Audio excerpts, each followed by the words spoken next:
School service কমিশনের নিয়োগ দুর্নীতির মামলায় পার্থ চট্টোপাধ্যায়, সুবীরেশ ভট্টাচার্য, শান্তিপ্রসাদ সিনহা, কল্যাণ কুমার গঙ্গোপাধ্যায়, অশোক কুমার সাহার জামিন নিয়ে দ্বিমত কলকাতা হাইকোর্টে। কলকাতা হাইকোর্টের বিচারপতি অরিজিৎ বন্দ্যোপাধ্যায় এবং বিচারপতি অপূর্ব সিনহা রায়ের এই দ্বিমত। বিচারপতি অরিজিৎ বন্দ্যোপাধ্যায় মোট 9 জনের জামিন মঞ্জুর করলেও বিচারপতি অপূর্ব সিনহা রায় 5 জনের জামিন মঞ্জুর করেননি। মামলা যাচ্ছে প্রধান বিচারপতির কাছে। তিনি সিদ্ধান্ত নেবেন ফের তৃতীয় কোনো বেঞ্চে এই মামলার শুনানি হবে কিনা। কৌশিক ঘোষ, আলী শাহিদ ইমাম, চন্দন মণ্ডল, সুব্রত সামন্তের জামিন মঞ্জুর করেছেন অপূর্ব সিনহা রায়। বাকিদের জামিন তিনি মঞ্জুর করেননি। ফলে পার্থ চট্টোপাধ্যায় সহ গুরুত্বপূর্ণ ব্যক্তিত্বদের জামিন মিলল না হাইকোর্টে। কয়েকজন মিডলম্যান খালি জামিন পেলেন। আপাতত এই মামলায় ফের প্রধান বিচারপতি নতুন বেঞ্চ তৈরি করবেন। সেখানেই হবে বাকি 5 জনের জামিনের বিষয়ে শুনানি। স্কুল সার্ভিস কমিশনের গ্রুপ ডি, গ্রুপ সি, নবম, দশম ও একাদশ, দ্বাদশে দুর্নীতির অভিযোগে 2022 সালে একে একে সিবিআই ও ইডির হাতে গ্রেফতার হয়েছিলেন পার্থ চট্টোপাধ্যায়, সুবীরেশ ভট্টাচার্য, শান্তিপ্রসাদ সিনহা, অশোক কুমার গঙ্গোপাধ্যায়। দীর্ঘ 2 বছর এবং তারও বেশ কিছুটা বেশি সময় ধরে জেলবন্দি রয়েছেন অনেকেই। রাজ্যের শিক্ষা দফতরের উচ্চপদস্থ আধিকারিকরা কেউ পেশায় ছিলেন কলেজের অধ্যাপক, কেউ অধ্যক্ষ, আবার কেউ শিক্ষা দফতরের কর্মী। কিন্তু রাজ্যের প্রাথমিক থেকে একেবারে উচ্চ মাধ্যমিক স্তর পর্যন্ত শিক্ষক ও অশিক্ষক কর্মী নিয়োগ দুর্নীতির বড়সড় চক্র সামনে এসেছে কলকাতা হাইকোর্টের তদন্তের নির্দেশের পর। প্রথমে 2018 সালে স্কুল সার্ভিস কমিশনের গ্রুপ ডি, গ্রুপ সি পদে প্রার্থীদের প্যানেলের সময়সীমা পেরিয়ে যাওয়ার পর সম্পূর্ণ বেআইনিভাবে নিয়োগ করার অভিযোগ উঠেছিল।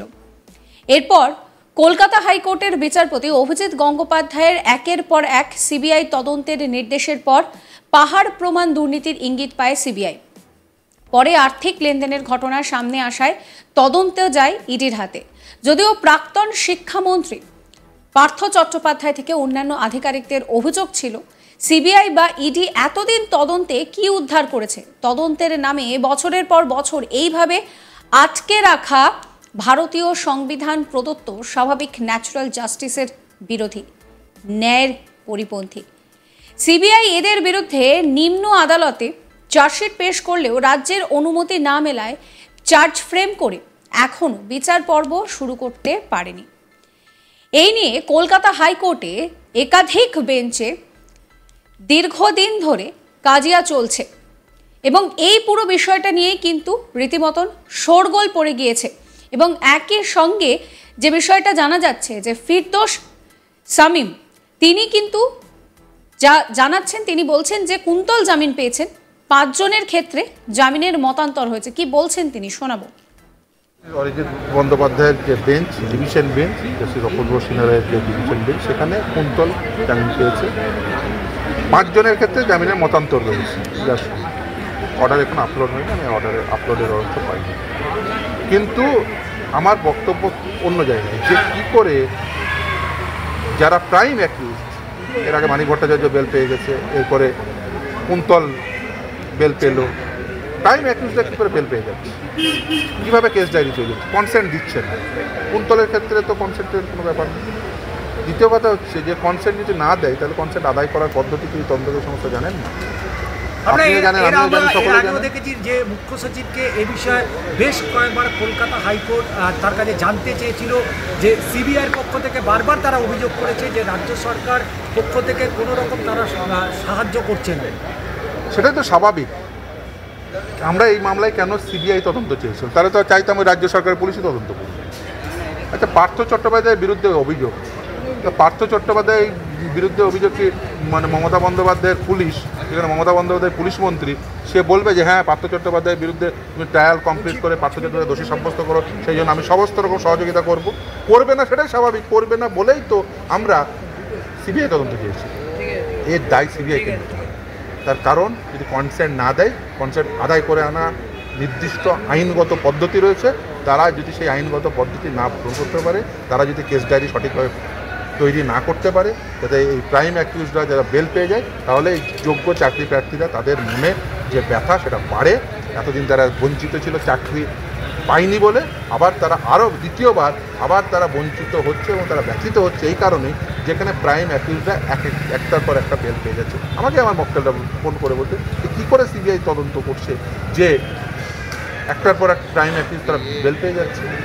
আজকে 4 জনের জামিন হয়েছে, 4 জন নিয়ে দ্বিমত পোষণ করলে তৃতীয় বেঞ্চ তৈরি হবে, সেই বেঞ্চ ডিসিশন নেবে। সেই জুডিশিয়াল যে ওপিনিয়ন সেটা যে দ্বিমুখী হয়েছে, দ্বিমুখী ওপিনিয়ন বিষয়ে আমি জুডিশিয়াল ওপিনিয়নের বিষয়ে আমি কিছু বলবো না। তার কারণ হচ্ছে সেটা কেস ডায়েরির উপর নির্ভর করে।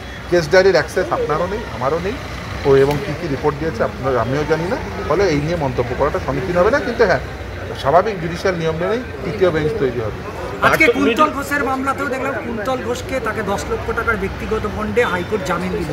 তাহলে কোথাও কি মনে হচ্ছে এই কেন্দ্রীয় যে তদন্তকারী সংস্থা যেটার উপরে বারবার আপনারা আস্থা রাখছিলেন, সেই কেন্দ্রীয় তদন্তকারী সংস্থা তাদের তদন্তের গাফিলতির কারণেই কি প্রাইম অ্যাকিউজরা তারা জামিন পেয়ে যাচ্ছে? হয়তো কোথাও একটা দেখুন, আমি রাজ্য সরকার পুলিশ দিয়ে তদন্ত করলে ভালো হতো, এটা এই কনক্লুশনে যাওয়ার কোনো সম্ভাবনাই নেই। তার কারণ হচ্ছে রাজ্য সরকারের পুলিশ হলে এটুকুও হতো না, পার্থ চট্টোপাধ্যায় জেলে যেতে এটা হতো না। ফলে কেন্দ্রীয় তদন্তকারী সংস্থা আজকের দিনে সেটা ব্যর্থ হচ্ছে কেন, এই কারণগুলো আমাদের। এই নিয়ে আমার কালিক মানুষ নস্করের একটি রিপোর্ট দেখাবো আপনাদের। স্কুল সার্ভিস কমিশনের নিয়োগ দুর্নীতি মামলায় পার্থ চট্টোপাধ্যায়, সুবীরেশ ভট্টাচার্য, কল্যাণময় গঙ্গোপাধ্যায় সহ আরও একাধিক শিক্ষা দপ্তরের আধিকারিকদের জামিন আজকে খারিজ হয়ে গেল কলকাতা হাইকোর্টে। তবে নির্দেশে যেটা অত্যন্ত গুরুত্বপূর্ণ বিষয় সেটা হচ্ছে দুই বিচারপতির বেঞ্চ, বিচারপতি অরিজিৎ বন্দ্যোপাধ্যায় ও বিচারপতি অপূর্ব সিনহা রয়ের ডিভিশন বেঞ্চ দ্বিমত পোষণ করেছে এই সমস্ত আধিকারিকদের জামিন দেওয়ার ক্ষেত্রে। বিচারপতি অরিজিৎ বন্দ্যোপাধ্যায় এবং বিচারপতি অপূর্ব সিনহার রায়ের ডিভিশন বেঞ্চে মোট 9 জন তাদের জামিনের আবেদন জানিয়েছিল। সেখানে বিচারপতি অরিজিৎ বন্দ্যোপাধ্যায় প্রত্যেকেরই জামিনের আবেদন মঞ্জুর করলেও বিচারপতি অপূর্ব সিনহা রয় তিনি দ্বিমত পোষণ করেছেন। তিনি পার্থ চট্টোপাধ্যায়, কল্যাণময় গঙ্গোপাধ্যায়, সুবীরেশ ভট্টাচার্য, শান্তিপ্রসাদ সিনহা ও অশোক কুমার সাহা এই 5 জনের জামিনের আবেদন মঞ্জুর করার ক্ষেত্রে তিনি নারাজি পোষণ করেছেন বা দ্বিমত পোষণ করেছেন। বিচারপতি অরিজিৎ বন্দ্যোপাধ্যায় এদের জামিন মঞ্জুর করলেও তিনি জানিয়েছেন তিনি এই 5 আধিকারিকের জামিন মঞ্জুর করছেন না। বাকি 4 জন যারা মূলত মিডলম্যান ছিল এই স্কুল সার্ভিস কমিশনের নিয়োগ দুর্নীতির মামলায়, তাদের জামিন মঞ্জুর করছেন বিচারপতি অপূর্ব সিনহা রয়। ফলে এখন ফের এই মামলাটি যাচ্ছে প্রধান বিচারপতির কাছে। কলকাতা হাইকোর্টের রোস্টার অনুযায়ী প্রধান বিচারপতি ফের নতুন করে এদের জামিনের জন্য। সাবস্ক্রাইব করবেন আজ তাক বাংলার ইউটিউব চ্যানেলকে, ফলো করবেন হোয়াটসঅ্যাপ চ্যানেল।